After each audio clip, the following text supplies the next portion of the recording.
Imagine if each morning when you wake up, you're smiling and looking forward to your day, knowing you are happy even while you're dealing with grief and loss. The Grief and Happiness podcast inspires, comforts, and supports you with each new episode. I'm Emily Thoreau-Threat, welcoming you to explore with me your life of endless possibilities.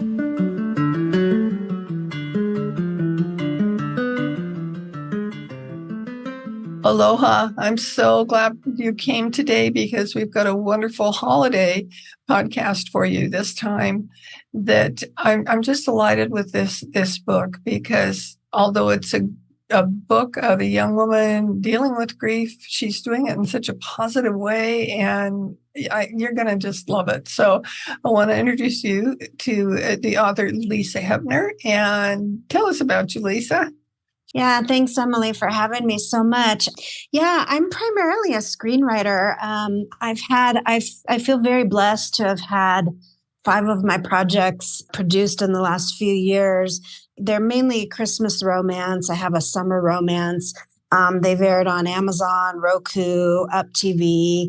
And then the series that I wrote that's based on the book that you're talking about, The Christmas Checklist, aired last year in Canada on CBC. And I heard from the producer, although I don't have a lot of detail yet, but I heard that they rebranded the series and made it into a movie, and it will air on some kind of streaming platform this Christmas. So I'm looking forward to that. Oh, that's wonderful. I think people will really enjoy watching this. I enjoyed reading it. It inspired me. I'm going to make my own Christmas checklist. Yes. Oh, I love that. Yes. And I'll share with the people that I work with who are dealing with grief and holidays and things, because I wasn't sure what you were going to have on the list, and I thought it'll be interesting to see what comes up, and I loved it. There was a special meaning for each thing. And I can tell you about me when I've had 2 husbands die. And when the second one died, we had lived on Maui for 2 years before that, but I didn't know a whole lot of people. And I wasn't really sure after 2, it's like, okay, now what do I do? And I spent a lot of time just writing in my journal, mostly not for people to read, but writing and exploring my thoughts. And when I wasn't doing that, I generally had the TV on, which is not me, but that was what I needed at the time. And I found the Christmas movies on Hallmark. Mm-hmm. And I watched them nonstop. Right. Because I didn't really need to know what the story was, because they all had the same beginning, middle, and end. And so I didn't have to worry about what it was going to turn out. I knew it was going to have a happy ending and that the people were going to fall in love and it was going to be beautiful. And it was just nice to have something positive as kind of a background for what I was going through at the time. And it actually helped me be able to build up some positivity. And your book was like that for me. When I read that, I thought, oh, wow, this is just so cool, because you talk about the hard things and show how you can do something about it so that you can really lift your spirits. So yeah. Well, first of all, I'm just thrilled that you said you were going to start your own Christmas checklist, because kind of that was my hope, that people who read this, or, if they watch the movie, whatever form they do, but I was hoping that they would be inspired to kind of think about, like, what would be important to them, or if they were to even, leave a Christmas checklist for their loved one, what would they want to add on it? What kind of things would they want other people to do or themselves to do to kind of help them move through that grief? So I'm absolutely thrilled that you are going to come up with your own checklist. And I just wanted to also, you mentioned about the Hallmark Christmas movies, and I think there's something lovely about those. And that's why I gravitate toward that style of movie as well, because like you said, they do have a happy ending. And I know that when my mom, she got diagnosed with cancer and we moved back to Albuquerque to help take care of her,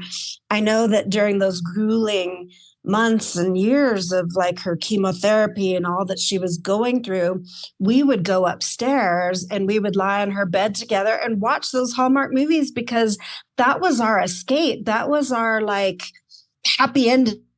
Like we knew that we weren't going to cry on those movies, that we were just going to be kind of transported to this place where everything was happy and it had a happy ending, and we could watch that together and kind of get out of our current situation. So I'm hoping that's what this book and also the movie does, is kind of also put you in that energy of knowing that even like part of your mission is like helping people find the peace and the love during the grief. And that's kind of what I'm hoping as well, that they can maybe find some joy in the midst of that grief. Yeah, and your book certainly does that. I just love the way you did things, and also the how you focused on love, and the fact that just because you're in a relationship doesn't mean that you have to stay there. Right. You know, that all relationships aren't good. Right. And that there may be somebody out there that you never would have thought you'd meet.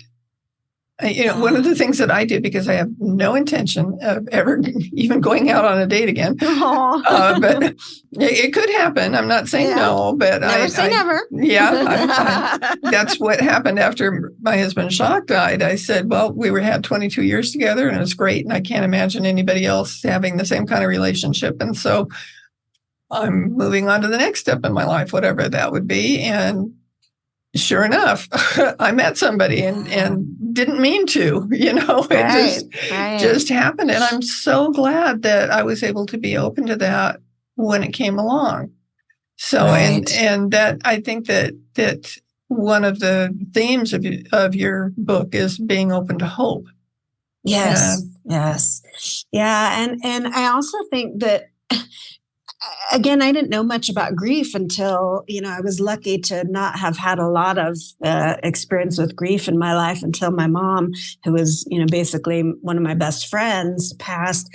But I think with the hope aspect, I was trying to remember what I was going to say about that. But I think that when any person that you love passes, it makes you evaluate your own life. And so it makes you realize, like, am I living my life to the fullest? Life is short. It makes you realize the impermanence of life, right? And so we can choose to kind of wallow in our grief. And I did, for sure. I think that's important, and to get the support you need, whether it be through a support group or whatever. But I also feel that it's also good to kind of take stock of your own life and your memories with that person and how you want to proceed with your life moving forward, realizing that life is short and that it's impermanent. So that's right. We often think that there's always tomorrow. You know, and there may not be. You know, we were just, before we started recording, we were talking about the fires here in Maui. None of those people had any idea that there was no tomorrow.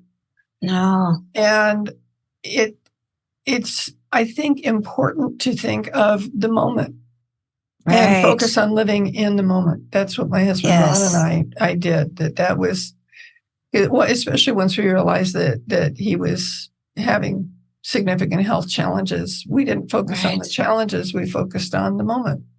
Right. And that's what I did with my mom as well.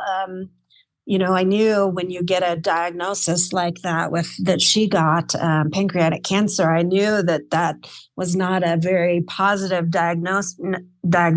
And, you know, I could see where that was going. But I, like you, chose to take those moments with her and just be with her as much as I could. And that's why my husband and I moved to Albuquerque, where she lived and where I grew up, because I just wanted to experience every moment I could with her. I wanted to watch those Hallmark movies. I wanted to be there with her, to go to the store with her or shop for her if she needed to or whatever, and enjoy those moments, because again, those moments aren't forever. That's right. And that's such a beautiful thing to think of, is focusing on what's positive and good about your life. Well, tell me a little bit about your list, because I found that the items on your list were just fascinating, and Yeah. maybe why you chose the ones in particular that you Sure. used, or Sure. Yeah. So the things on the list came about because there was a quote by this author. His name is Richard Paul Evans, and it always kind of stuck with me. And I was grieving and I was, in a lot of pain. And it's like, how do you get out of that pain? And I remembered this quote by him, and it went something like, "The best cure for a broken heart is to use it." And I was like, oh, so that quote stuck in my mind. And I thought, to get out of my grief and to get out of my drama, maybe I can help others and maybe I will feel better. And then I also realized that it's also about helping myself and like nourishing myself. And so I kind of thought, like, what activities? So that's when I kind of came up on the activities in the Christmas checklist, because I thought, what activities could help myself, like self-nurturing. Like one of the activities is go on a wintry adventure, right? Adding more play into your life, like go ice skating or go skiing or go, through the Christmas market or whatever. And that brings joy to me because I love Christmas and Christmas lights and things.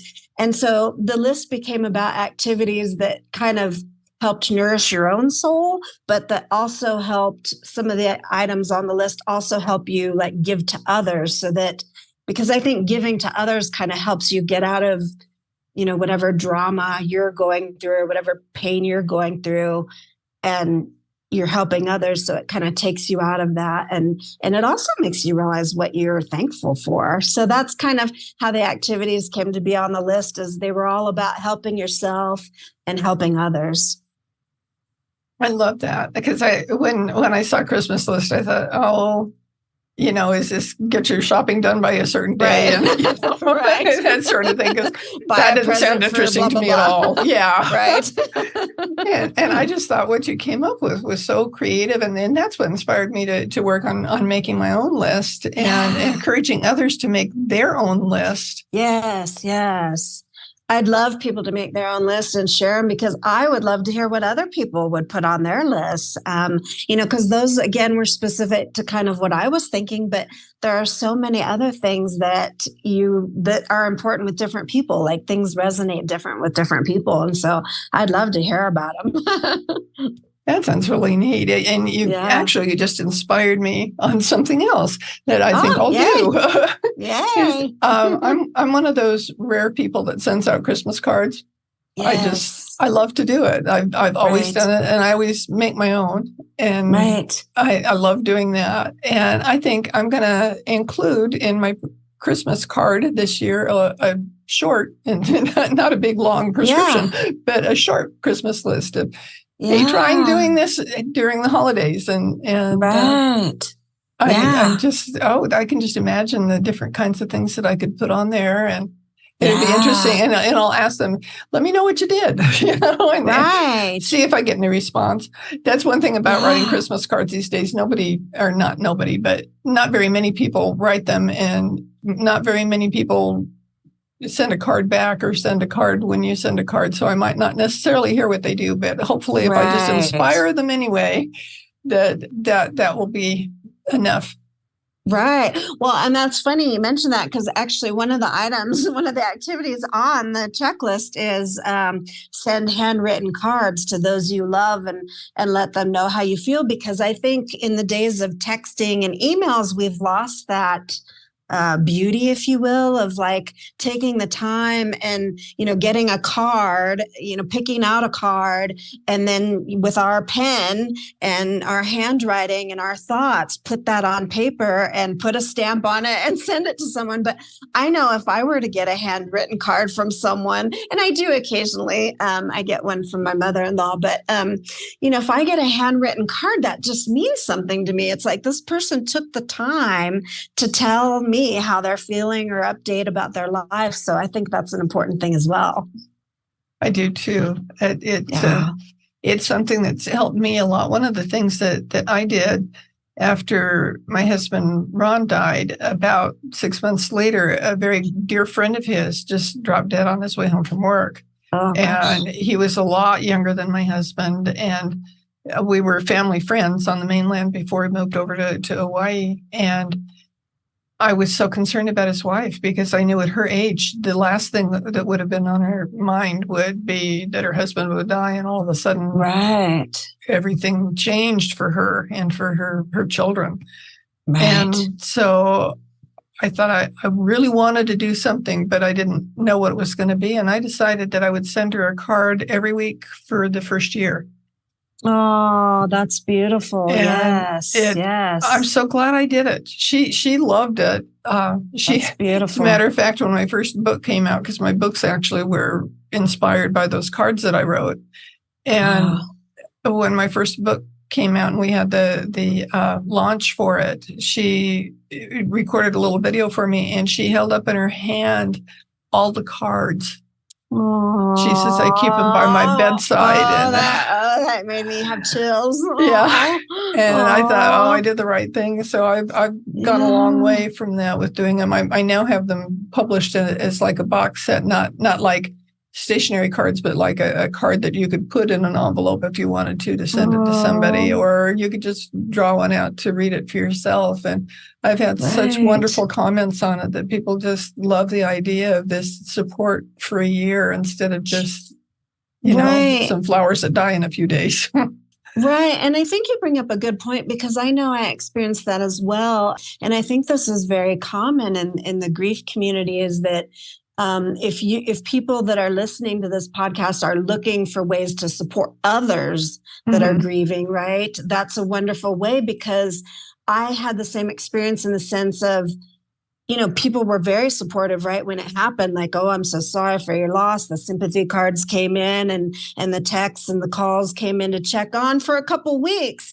And then they kind of dropped off. And then it was kind of like, that's when you're really left with your emotions and maybe feeling lonely. And so it's great to think beyond, you know, the initial passage of someone. If you're supporting someone, to check in on them every couple months, or like you did every you know few months or however long for a full year, just to, because it is a process and it hits you like waves, and it's nice to have that support at the beginning. But I know I was hoping for some support throughout the process as well. Yeah, it's so important to reach out, and something like I think, for instance, the gift of your book to somebody who's dealing with grief and it's getting toward the holidays, that would be such a nice thing to get, because it was just, it felt good to read it. Yeah. I mean, I'm hoping that, you know, this will be something that people will want to, you know, both read for themselves if they're grieving, or it's true. What do you get someone who's grieving? You know, there's the traditional flowers and the cards or whatever, but like your book as well, you have a book about healing and moving on and finding love through grief. So I think sometimes those things are important. Maybe give a book that has a positive message and sign it, you know, like, you know, sorry for your loss, or you know, I'm hoping this gives you comfort in some way. And that could be a special gift to someone. It really can be. Yeah. It's buying gifts for somebody at times of grief is kind of a challenge. People want to just get it over with, you know. Right. A lot of times they'll just call the florist and say, do something, you know, because it's hard for them to do it on their own, because everybody deals with death differently. And you really kind of have to think about it if you're wanting to do something to help somebody else out. And helping somebody else out is probably one of the best things you can do to help you deal with your grief. Right, exactly. Yeah, no, that's true.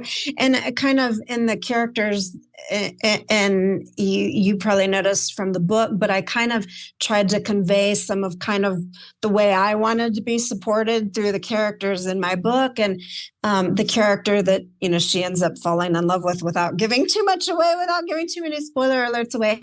But she, in the book, commented that a lot of times he didn't necessarily know what to say, but he was just there with her. And I think that's so important, is sometimes I know I struggle if someone's grieving, like with the right words to say. And I know that I've had that, on the other end.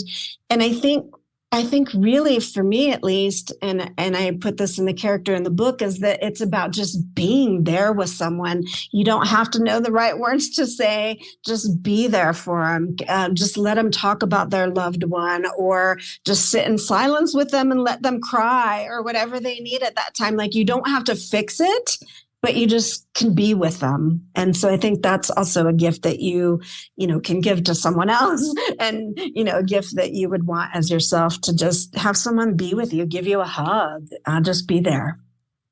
That statement is that all you just said is so significant. It's so beautiful, and it's exactly what people need. Yeah. I often have people say, well, I don't know what to say to them. And what I always say is, well, number one, you don't have to say anything. You can hold their hand, But if you do want to say something to them, if you knew their loved one who died, then say something nice about their loved one and say their name. Yes. Because people have a tendency to be afraid or concerned about making somebody feel bad because they mention their name. And you're not going to make somebody feel bad if you mention the name of their loved one. Right. They know they died, and they know they miss them, but they love to hear something beautiful about what they did, or something that happened that made them happy, or that sort of thing. It just it is. It's a nice thing, because and like you said, even if let's say you don't know the person that passed away, like let's say there's a coworker or whatever, their spouse or their mom passed away, and let's say you don't know them, but you know that they passed away. Like you said, I think it's powerful for when someone's sharing with you, oh, my mom just passed, or oh, my spouse just passed, to say, yeah, what was their name? What were they like? Mm-hmm. And because it does conjure up, I could go on and talk forever about my mom, because she was just such a sweet person. And I'm sure you feel that way. And so it's nice to be able to conjure up those happy memories of them.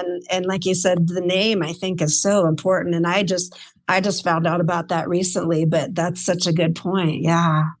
It's so important. Mm-hmm. I know when my dad died very suddenly, we had no idea that it was coming. And he was there one day and gone the next. And when I went back to work, I missed just a few days, because I didn't have any bereavement leave at my job. And when I went back, nobody said anything at all. If they'd see me coming down the hall, they'd turn the corner, It was like they weren't prepared somehow. And so they chose to avoid the situation. Right. And that was really hard. I would have just given anybody come up and put their arm around my shoulders, or just say something kind. Like, I'm sure you miss your dad, or anything. Yeah. But say something. Yeah. Well, and I think that's why our conversation today, and even your work with what you do with your groups and your book, is so important to talk about grief more, because I think people are uncomfortable with it. Mm-hmm. And so they don't want to talk about it, or they don't want to think about it. They don't want to think about their own, passing, or the passing of a loved one or a spouse or anything.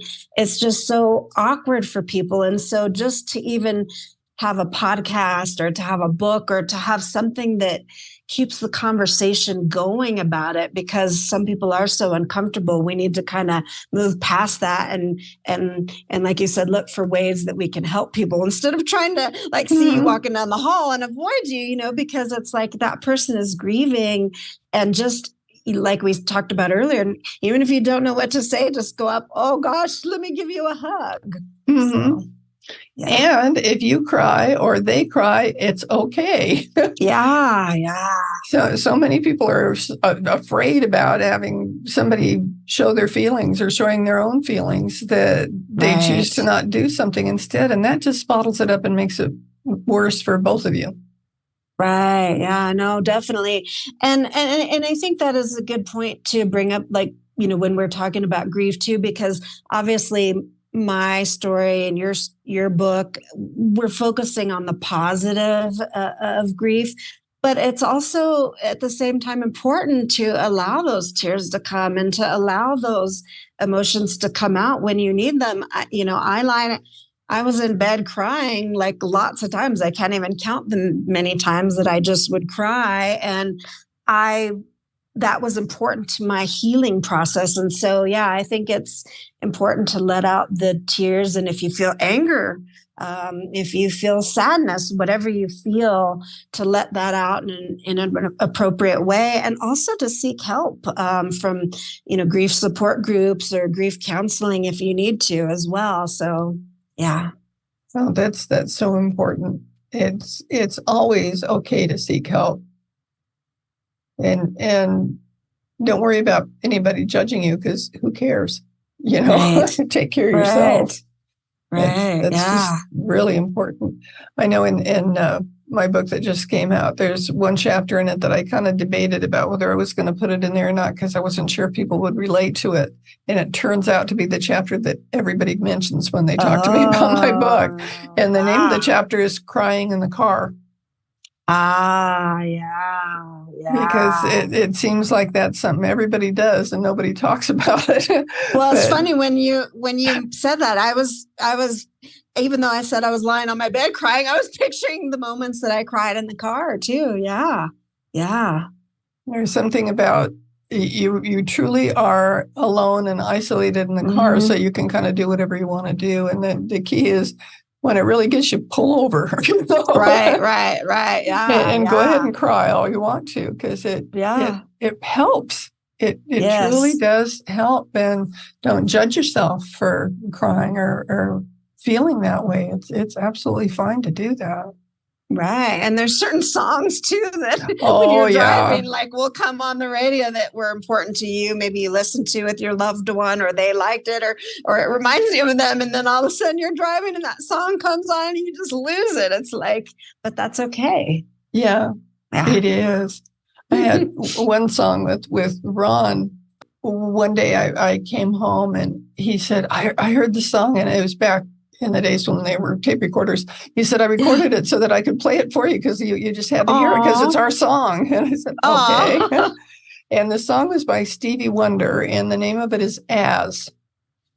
And when I tell people that it doesn't usually click with people, but mostly when people hear it, they recognize it. They know what it was. And I have had, since he died, all these different things that have happened with that song that just blow me away. There was one time, but for some reason, I don't remember the reason why, but I was really missing him. And I don't know what the commercial was for, but somebody used that song for a commercial on TV. And every time I turned TV on, it was like him singing that song for me. Yeah. And I think that's ways that, at least I believe that, again, maybe others might not, but that our loved ones are reaching out to us and reminding us, or showing that they're there with us in spirit, or however you want to believe. But I like those little reminders of them. Yeah. I think so too. I believe that. We got married. We had kind of a pop-up wedding. It was interesting because I had been putting him off for a long time, because I had said that I wasn't going to get married again, that I just wasn't going to do that. And 4 years later, after we were dating, and he was really wanting to, on December 26th, the day after Christmas in 2010, I was looking at the calendar and I said, you know what? New Year's Day this year is going to be 1111. Wouldn't that be a neat day to get married? And he said, yes, I'll make the arrangements.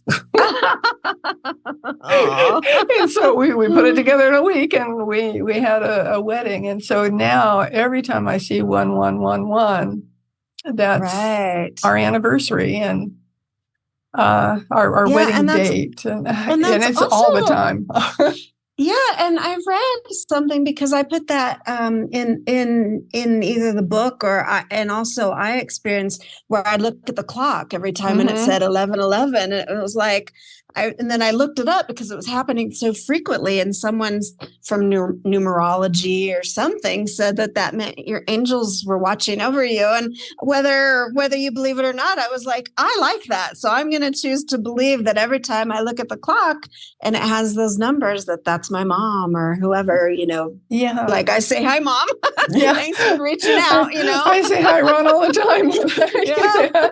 Because it just feels like that's what it is. And I always smile when I see that number. And whatever it does that can help you feel better and feel positive. I don't cry when I see the number. I smile because exactly. I remember the love and the beauty and the goodness of our relationship. And the same when I hear that song. Just it's comforting. Yeah.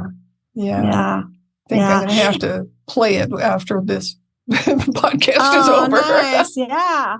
Well, and sometimes I would, feel like I wanted to have a good cry. And so I would purposely go and play a song that I knew would make me cry because I just knew that, it was coming up and it was boiling up. And it was like, I need a good cry right now. So I'm going to go play a sappy, like Fleetwood Mac landslide song or something that's just really and I'm just going to cry and let it out. So, whatever works, Yeah. But like we've talked about just now, it's a gamut of emotions. It's like, there's the sadness and the pain, but then there's also the comfort and then there's the joy upon, reflecting on those memories. So it's really just a roller coaster of emotions. Yes, it really is. Yeah. Well, I'm so excited about your book, and I just hope lots of people read it and get it now and read it or save it for next year. You don't have to read it right at Christmas time, right? And it works for any holidays. That's the thing about it. It's not specific for it. It talks about Christmas and it's wintry stuff and everything, but the point, the message is good anytime. Right. And I was hoping that, because I write Christmas romance and that's kind of my genre, but I was hoping that, it's not just a Christmas book, that, like you said, that people who are grieving can just pick that up and also even people that aren't grieving, but just going through any kind of difficulty in life, loneliness, a job loss, a financial difficulty, whatever it is, can just pick up something that would inspire them and, like you said, give them hope. So hopefully that will happen. I'm sure it's happening as we speak. Somebody's reading that book and saying, I'm so glad I started reading this book. Thank you. Well, thank you for being on my podcast today. I'm so thrilled to have such positive energy going out to the people who listen and inspiring them to do something good, to go out and take care of yourself right now. Yeah. Thank you so much, Emily. Thanks for having me. Oh, my pleasure. And I'll have all the information about Lisa and her links and everything in podcast notes so that you can get a hold of her. Or if you forget the name of the book, which it's the Christmas list, so it's not a hard one. But if you forget, it'll be in the podcast notes so that you can get your copy too, because I know you're going to want to have it. So, thank you. Thank you for joining us today. And thanks all our listeners for joining us today. And I just wish all the best for all of you. And get out and write some holiday cards this year. Don't have to be Christmas cards. Just write to the people you love. That would be a great gift. Yep. So, well, I'll see all you listeners or hear all your listeners next week. And I'm so happy that you're listening. Aloha. Do you want more comfort, support, and happingess? Join the Grief and Happiness Alliance. Visit my website at lovingandlivingyourwaythroughgrief.com and read my book, Loving and Living Your Way Through Grief. Be sure to subscribe to our podcast, rate it, review it, and binge on all our episodes on grief and happiness. I can't wait to welcome you back to another episode